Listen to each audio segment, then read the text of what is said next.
So this morning, DHS Secretary Kristi Noem is announcing the arrest of over 150 illegal migrant sex offenders in Florida, thanks in large part to Florida Governor Ron DeSantis, who authorized state and local officials to help immigration enforcement. Joining us now is Secretary Kristi Noem.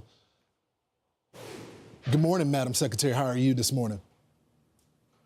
Good morning, Lawrence. We're doing great. We're making America more safe and secure every day, and that's a wonderful mission to have. So let's talk about this operation, because this is stunning. This is a win not only for the administration, but also for the country. How are you able to nail these sex offenders? That's not easy.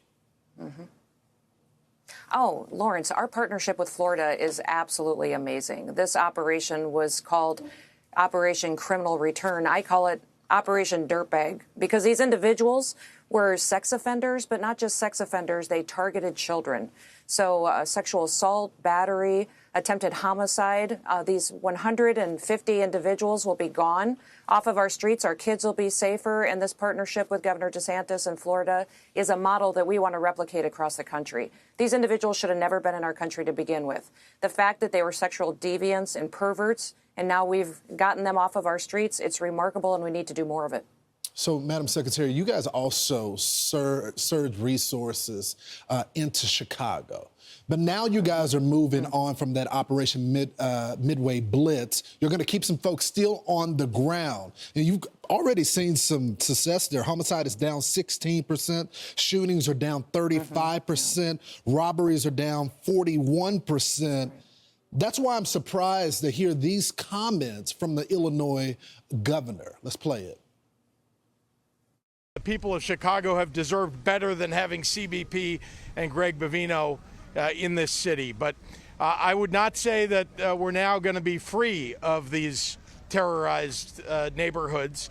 And we'll have to continue to protect our neighbors and our friends and our families. Donald Trump doesn't know anything about Chicago. He still thinks, Chicago is someplace that's on fire, like he says about Portland.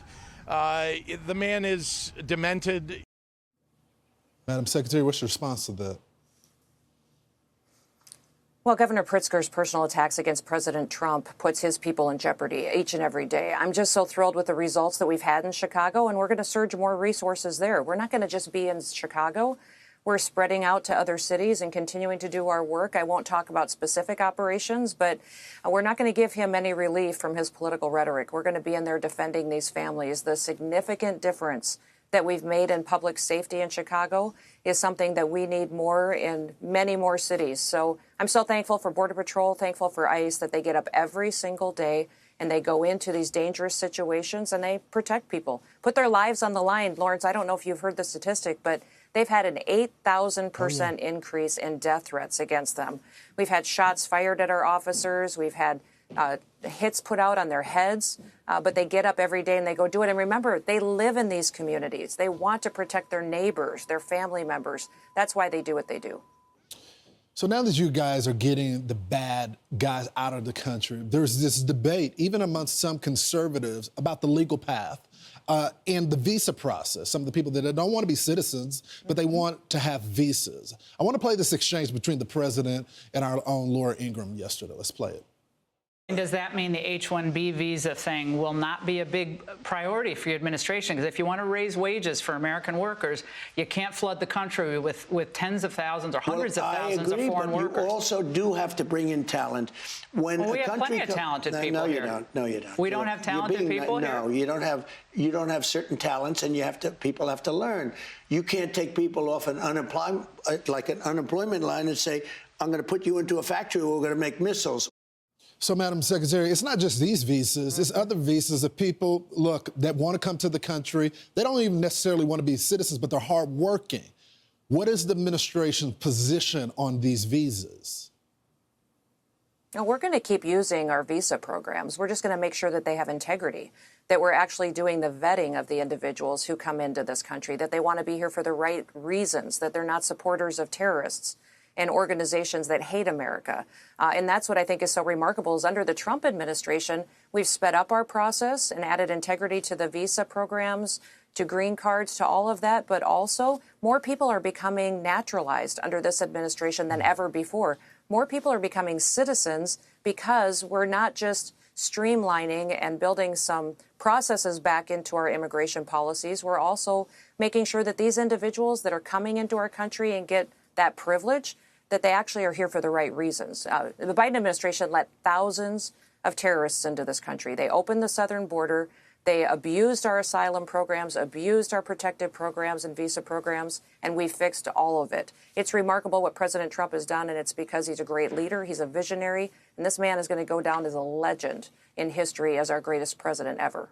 Madam Secretary, how do y'all make the determination on enforcement? Because you got some folks that have clearly broken the law when they crossed the southern border, but they're not the worst of the worst. And you got farmers and ranchers. You're hearing it from all over. You're even hearing it from some of my friends in ICE and Border Patrol. How do you guys make the decision on who you guys are going to target with these operations? Because that's a big debate right now. Oh, we do the same policies that we've done for years. We do investigative work, information gathering, we build a case, and then we go out and target those individuals that are committing horrific crimes against the American people. And when those people are brought into justice and who they're hanging out with, and individuals are vetted that are around them and with them in apartments or on the street to make sure that those individuals should be here as well. This Trump administration has consistently targeted those criminal illegal aliens and will continue to do that. In fact, 70% of the people that we've encountered and arrested have criminal convictions against them or charges that are pending. The fact that those individuals are off our streets today is remarkable. Thousands of gang members, thousands of cartel members, and thousands of known and suspected terrorists have been interdicted and brought off the streets. Every day I talk to victims' families who are just so grateful that every single individual that we pull off these streets that commits crimes against them will hopefully protect another family from having to go through what they did. Especially those 150 sex offenders that could have posed Yes. a lot of danger to our communities all across the country. Madam Secretary, thank you so much for joining the program this morning.